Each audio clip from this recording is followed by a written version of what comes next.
श्री राम, लक्ष्मण एवं सीता मैया चित्रकूट पर्वत की ओर जा रहे थे। राह बहुत पथरीली और कंटीली थी।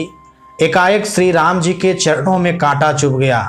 श्री राम रुष्ट या क्रोधित नहीं हुए, बल्कि हाथ जोड़कर धरती माता से अनुरोध करने लगे। बोले, माँ, मेरी एक विनम्र प्रार्थना है आपसे, क्या आप स्वीकार करेंगी? धरती बोली, प्रभु, प्रार्थना नहीं, आज्ञा दीजिए। प्रभु बोले, माँ, मेरी बस यही विनती है कि जब भरत मेरी खोज में इस पथ से गुजरे तो आप नरम हो जाना।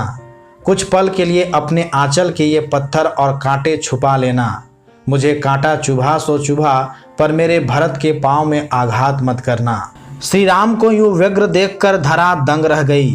पूछा, भगवन, धृष्टता क्षमा हो, पर क्या भरत आपसे अधिक सुकुमार हैं? जब आप इतनी सहजता से सब सहन कर गए तो क्या कुमार भरत सहन नहीं कर पाएंगे?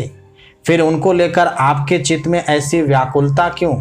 श्री राम बोले, नहीं नहीं माते, आप मेरे कहने का अभिप्राय नहीं समझी।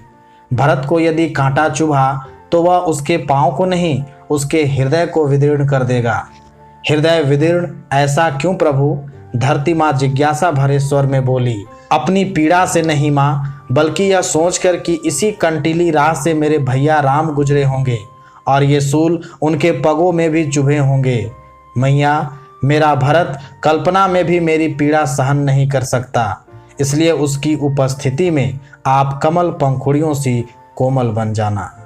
दोस्तों, इस कथा का सार यह है कि रिश्ते अंदरूनी एहसास, आत्मीय अनुभूति के दम पर ही टिकते हैं।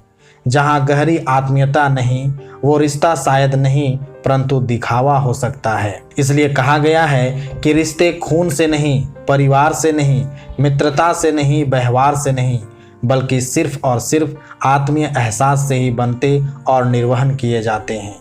अतः जहाँ एहसास ही नहीं, आत्मीयता ही नहीं, वहाँ अपनापन कहाँ से आएगा? जय श्री राम।